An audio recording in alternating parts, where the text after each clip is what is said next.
प्रतिक्रियाशील ना सबू क्रियार प्रतिक्रिया थाए से माने गले आपण माने प्रश्न गले आम तार उत्तरटा रखिलु। प्रथमतः ये जहा अभियोग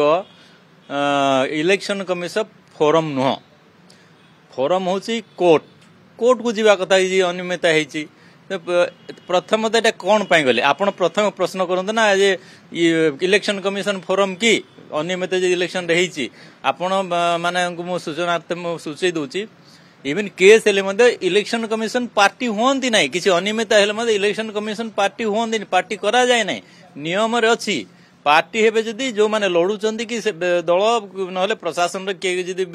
थिबे से माने हुंती इलेक्शन कमिशन को पार्टी करा जाने इलेक्शन कमिशन अपीलेट अथॉरिटी नुहंती कि कौन सी प्रकार अथॉरिटी नहांती सब शुणिया तेणुक एठी ही माने कथाटा से गले भल आहरी बेसी कहले पुणी किसी लाभ नाही तेणु आम ए प्रतिक्रियाशील हबार किछि नाही एवं शासन कार थिला से समय शासन बीजेडी रे थिला जदि हेरफेर करिथिबे तांगर शासन प्रशासन करिथिबे हेरफेर आमर कौन एठी थिला जे आम हेरफेर करिवु आम तो केवल गोटे दल हिसाब से प्रार्थी हिसाब से लड़ुलु आउ जदि तांकर प्रशासन तांकरी कल बल जदि आमको साहाय्य करचंती ताहले से माने को प्रकार शासन प्रशासन करथिले से माने जानिबे तांको पचारंतु ताले आपण कहउचंती जहा कि कोर्ट जीवा कथा बीजेडी वर्तमान कोर्ट जीवा कथा किंतु ईसीआई के पाखे जाउची ए केवल ड्रामा करा होची कि निश्चित भाबे ड्रामा मु जेंती काली कहिली से माने आमे भी अछु एईटा टिके प्रतिपादित करिया पे ओडिया पाखरे से चाहुचंती से माने अच्छंती कि नहांती सेटा भी ओडिया भी जानिलेनी तेणु करी तो से माने 4 जून 2024 एक्सपायरी डेट जोटा कहिथिले मोदी जी एक्सपायरी डेट तो तांगर सरी जाईची एक्सपायरी डेट पर पुणी से आमे भी अछु कहले के सुनिबे ताले वर्तमान बीजेडी जो भले प्रतिक्रिया करूची एवं प्रेस मीट आपनक ऊपर चाप प्रयोग करचाकू नै कोन कहै छै एटा त आमे चाप बोली बिल्कुल भाबुनु एटा की प्रकार चाप नाही जिनस हूँ गोटे जिनस आम जेहेतु राजनीति अच्छु राजनीतिक दल हिसाब से आमर प्रतिपक्ष जदि किसी कहूँ आमे तार ठीक तथ्यटा रखिबार आमर कर्तव्य एथिरे आमर चापर नाही कि प्रतिक्रियाशील हबार नाही कि क्रियाशील भी हबार नाही सेटा तो आमे कहूचु जे सी बोधे एबे बुझिले जे हारी चंती बोली 6 मास पर आमे हारी गलु कि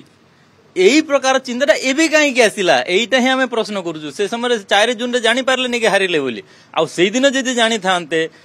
21C फॉर्म फाइनाली सिग्नेचर हुए समस्तंकर सबू राजनीतिक दलर 21C होची सबू टेबुलेशन किए केते केते वोट पाइछंती केते केते वोट आछि 21C जेते पर्यंत साइन है नहीं फाइनाली अपलोड हुए ना इलेक्शन कमिशन रो वेबसाइट रे सेटा जेते पर्यंत साइन है नहीं अपलोड मधे ही परिबे नहीं से समय ऑब्जेक्शन कले नहीं एई थरे आमे सहमत नुह आमे 21C साइन करिवु नहीं से समय ऑब्जेक्शन रो शेष सुजोगटा से माने हरैचंती तेणु करी एई समय कहले आउ के सुनिबा को नहीं नियम रही नहीं किछि करि परिबे नहीं काई बीजेडी काई कहूछ जे से बहिरे बीजेपी द्वारा नेताଙ୍କ द्वारा प्रायोजित होई रुबेन लेखछंती 2017 पूर्व जतोल लेखा आइतला सेटा काई कहउनथिले नहीं 2017 पूर्व जी उपाख्यान सब अच्छी सेटा भी बहुत रोचक नवीन पट्टनायक जीवन रोचक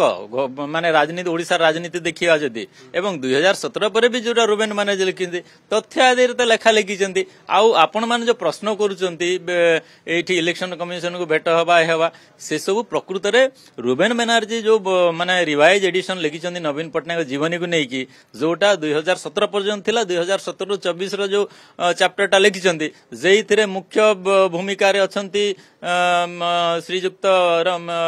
विके पांड्यान तांकर भूमिका कौन थिला तांकर सफा हबारे बीजेडी धोई जिबारे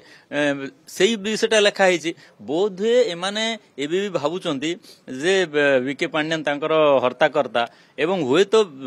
विके पांड्यान निजे गोटे मुखिया बोली भाबिक एमानक बोधे पठैथिबे जे जाय कि फेराद हो मु एबे मोर ही चलुची एई टाइपर बोधे थिबो एथिरे कोनोसी लेखक कोनोसी दल द्वारा प्रभावित होइकि लेखा लेखंती नाही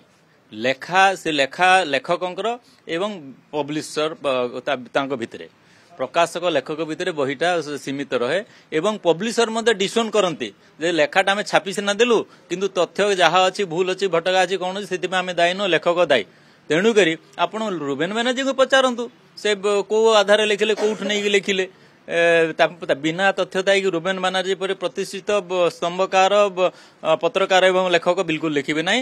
କିଏ କହିଦେଲେ ଲେଖିବେ, ସେମିତି ତ ମୁଁ କହିକି ବହୁତ ଗୁଡେ ଲେଖା ଲେଖାଇଦେବି।